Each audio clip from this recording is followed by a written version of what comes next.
y'all want to? This is kind of neat, but Go ahead. The passing of. Oh yeah, we got to talk about that, man. Mm-hmm. He was pivotal in the Man. civil rights movement. People don't understand how pivotal John Lewis was. Like Martin Luther King wasn't there. He was not there on. He was there on the second go round. Right. He was like, okay, they're not whooping ass today. Right. Let's go. I had a dream I wasn't gonna get my ass whooped today. People, and I hate black historians that are not really historians. The speech that was given after Bloody Sunday wasn't Martin Luther King. Right. It was John Lewis. Mm-hmm. People play that all the time. Like, man, y'all hear Dr. King? Nigga, that's not him. And people don't understand. He was what, 23? 23. 25? He knew they were going to jail. Yeah. Yeah. If you look at pictures or film or whatever, he has on his backpack, and he said he has 2 pieces of fruit and some water. Because he knew they were going to jail. But they went anyways. That's, I mean... He That's, had his skull fracture. Like, people don't the understand. dent in his head is not how his head was shaped. He got it beat in because he was trying to give black people the right to vote in the state of Alabama. Right. And that happened on the Edmund Pettus Bridge. So tell some of us, I'm not going to lie, I'm not fully educated on who he is and how he got his start and what pushed him in the lane of civil rights and all those things. Tell someone like myself and the rest of the ignorant society. Doc knows more than I do. Of course. Like, he's let me put it in the comedy realm for you. You know how you have a host, a feature, and a headliner? Mm-hmm. John Lewis was the feature to Martin Luther King's headline. Okay. He was the one that before Martin Luther King came and spoke, John Lewis spoke first. He was the hype man. Right, he was the hype man. It wasn't just it. Right. He was the one that just, he got you right. Right. He got you right there. Right. And then Martin Luther King came on and took it home. Okay. Right. Gotcha. That's who he was as far as in the civil rights movement. Right. He was like, it was Martin Luther King, John Lewis. Okay. Right.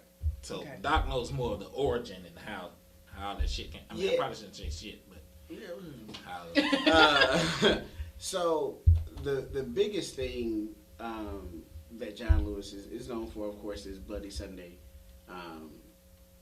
and the kind of context behind that is simple.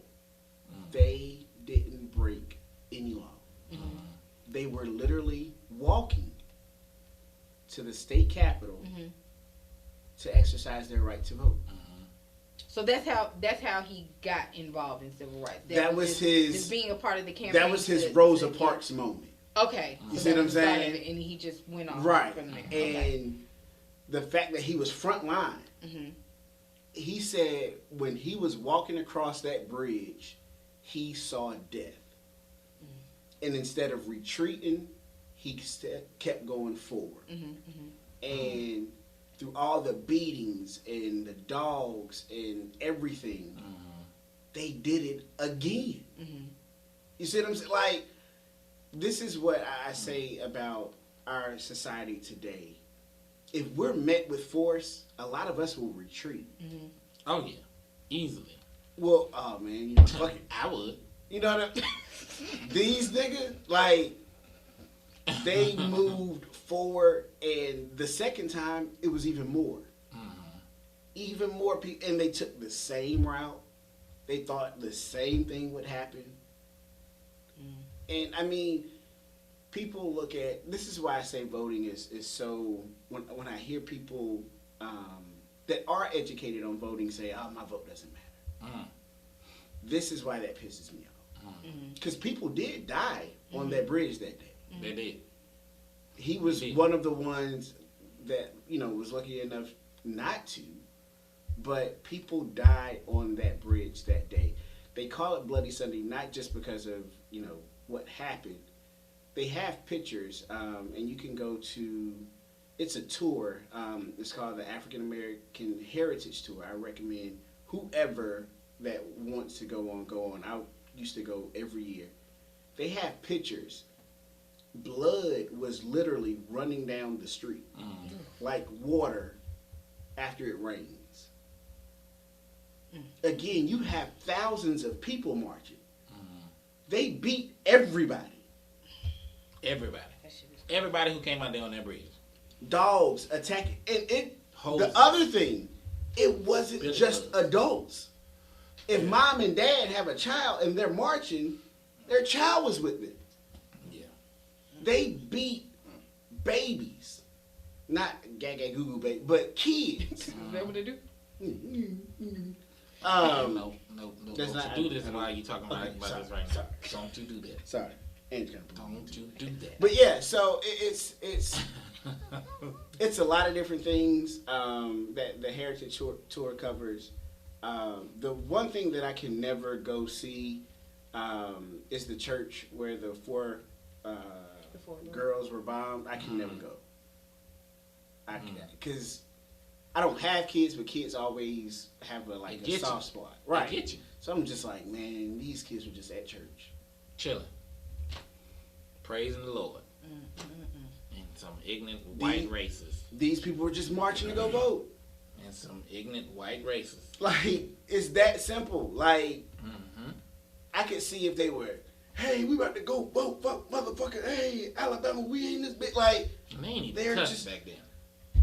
They weren't even chanting. They weren't even singing. They were literally just walking. Yeah. And I think when people really, I'm not even gonna say, when white people hear these stories, I wonder how they really don't understand. They don't want to. They don't want to, and a lot of them don't want to believe. I try to get people to understand that are that mean vicious or evil.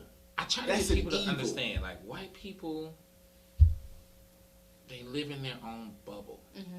They really, because nothing has happened to them as a race, they don't have unless that they're Jews. Slavery moment.